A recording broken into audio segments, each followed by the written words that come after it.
ఆకాశవాణి ప్రాంతీయ వార్తలు చదువుతున్నది సాయి శిష్లా.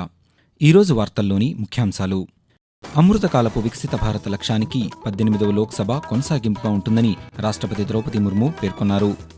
ఎన్టీఆర్ భరోసా పథకం కింద పెంచిన పింఛన్లను జూలై 1వ తేదీన లబ్ధిదారుల ఇళ్ల వద్దనే అందించాలని రాష్ట్ర ప్రభుత్వం ఆదేశాలు జారీ చేసింది.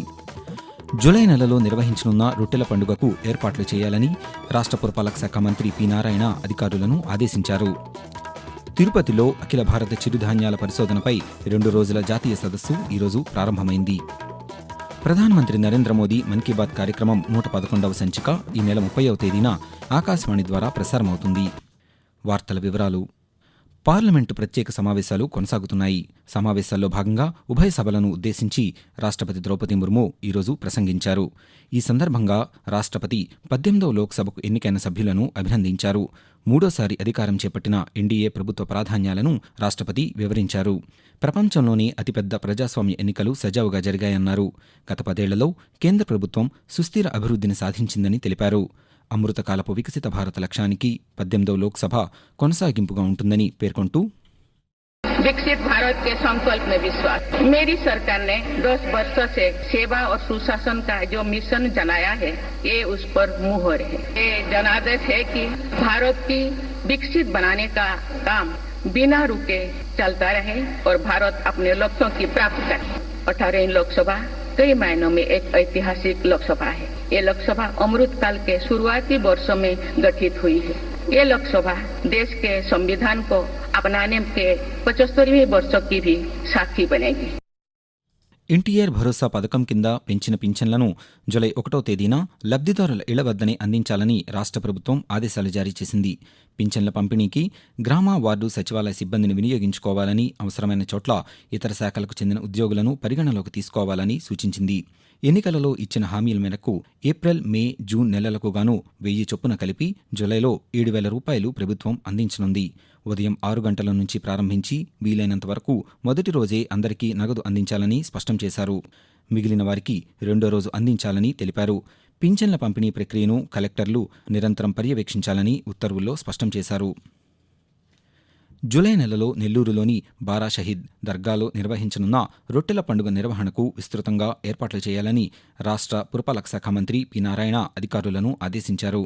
నిన్న నెల్లూరులో రొట్టెల పండుగ ఏర్పాట్లపై రాష్ట్ర దేవాదాయ శాఖ మంత్రి ఆనం రామనారాయణ రెడ్డితో కలిసి మంత్రి సమీక్ష నిర్వహించారు. ఈ సందర్భంగా వారు మాట్లాడుతూ, రొట్టెల పండుగకు రాష్ట్రంతో పాటు దేశంలోని వివిధ ప్రాంతాల నుండి భారీగా భక్తులు తరలివచ్చే అవకాశం ఉందని, ఇందుకు తగినట్లుగా ఏర్పాట్లు చేయాలన్నారు. అన్ని శాఖల అధికారులు సమన్వయంతో రొట్టెల పండుగను ప్రణాళికాబద్ధంగా నిర్వహించాలని సూచించారు. తిరుపతిలో అఖిల భారత చిరుధాన్యాల పరిశోధనపై 2 రోజుల జాతీయ సదస్సు ఈరోజు ప్రారంభమైంది.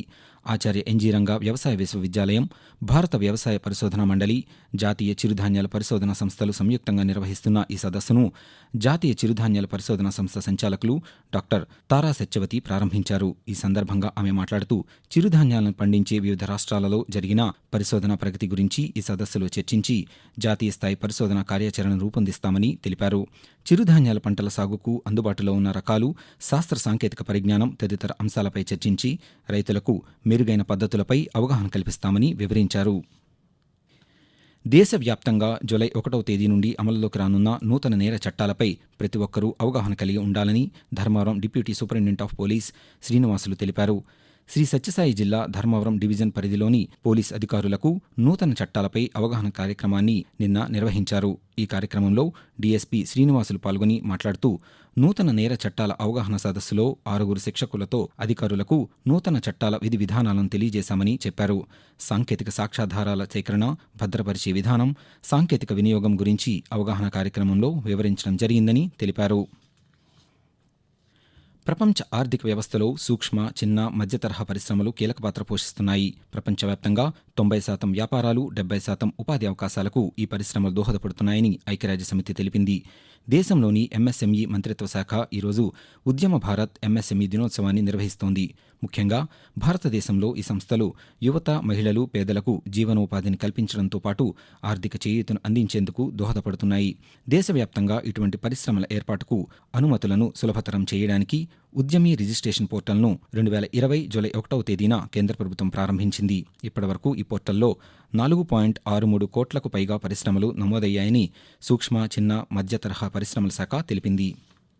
ఆకాశవాణి ప్రాంతీయ వార్తలు వింటున్నారు. విశాఖ ఉక్కు పరిశ్రమకు పూర్వ వైభవం తీసుకురావాలని ఆంధ్రప్రదేశ్ భారతీయ జనతా పార్టీ పార్లమెంట్ సభ్యులు కేంద్ర ఉక్కు, భారీ పరిశ్రమల శాఖ మంత్రి కుమారస్వామిని కలిసి వినతిపత్రం సమర్పించారు.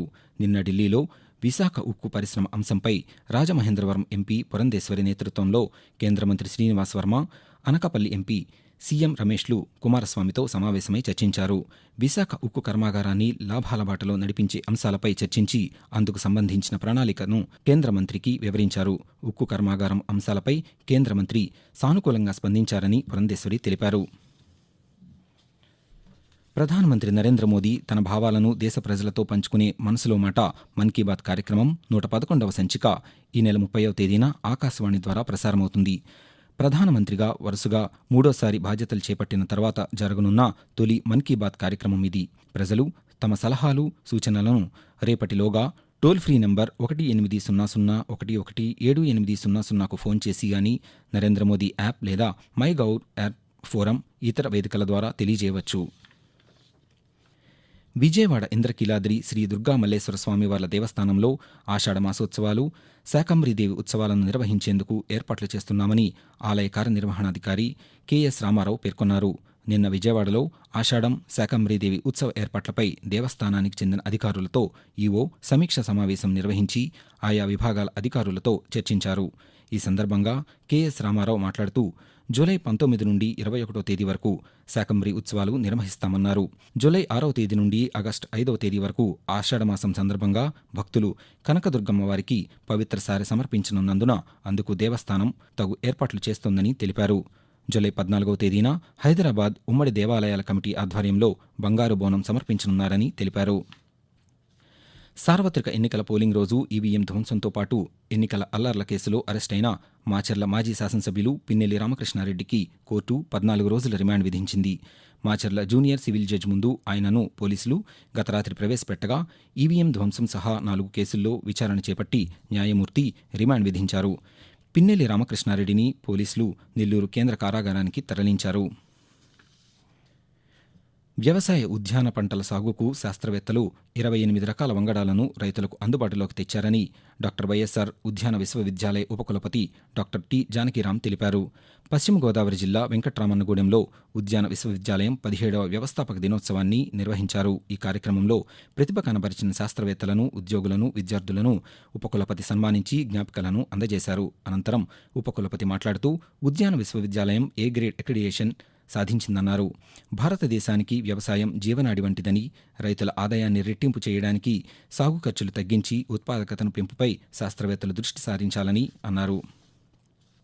ప్రకాశం జిల్లా నూతన కలెక్టర్గా తమీం అన్సారియా ఈరోజు ఒంగోలులోని కలెక్టర్ కార్యాలయంలో బాధ్యతలు స్వీకరించారు. ఈ సందర్భంగా కలెక్టర్ పాత్రికేయులతో మాట్లాడుతూ ప్రజా సమస్యలను నిర్దేశిత గడువులో పరిష్కరించేందుకు చర్యలు తీసుకుంటామన్నారు. జిల్లా సమగ్ర అభివృద్ధికి కృషి చేస్తానని తెలిపారు. మరోవైపు గుంటూరు జిల్లా కలెక్టర్గా ఎస్ నాగలక్ష్మి కలెక్టరేట్ కార్యాలయంలో నిన్న బాధ్యతలు స్వీకరించారు. ఈ సందర్భంగా ఆమె మాట్లాడుతూ ప్రభుత్వ ప్రాధాన్యతా కార్యక్రమాలను సమర్థవంతంగా అమలు చేస్తానని తెలిపారు. గతంలో పనిచేసిన జిల్లాకు రావడం, అమరావతి రాజధాని ప్రాంతంలో పనిచేయడం సంతోషంగా ఉందని కలెక్టర్ తెలిపారు. ఆకాశవాణి ప్రాంతీయ వార్తలు ముగించే ముందు ముఖ్యాంశాలు మరొకసారి. అమృతకాలపు వికసిత భారత లక్ష్యానికి 18వ లోక్సభ కొనసాగింపుగా ఉంటుందని రాష్ట్రపతి ద్రౌపది ముర్ము పేర్కొన్నారు. ఎన్టీఆర్ భరోసా పథకం కింద పెంచిన పింఛన్లను జూలై 1వ తేదీన లబ్ధిదారుల ఇళ్ల వద్దనే అందించాలని రాష్ట్ర ప్రభుత్వం ఆదేశాలు జారీ చేసింది. జూలై నెలలో నిర్వహించనున్న రొట్టెల పండుగకు ఏర్పాట్లు చేయాలని రాష్ట్ర పురపాలక శాఖ మంత్రి పి నారాయణ అధికారులను ఆదేశించారు. తిరుపతిలో అఖిల భారత చిరుధాన్యాల పరిశోధనపై 2 రోజుల జాతీయ సదస్సు ఈరోజు ప్రారంభమైంది. ప్రధానమంత్రి నరేంద్ర మోదీ మన్ కీ బాత్ కార్యక్రమం 111వ సంచిక ఈ నెల 30వ తేదీన ఆకాశవాణి ద్వారా ప్రసారమవుతుంది. ఆకాశవాణి ప్రాంతీయ వార్తలు ఇంతటితో సమాప్తం.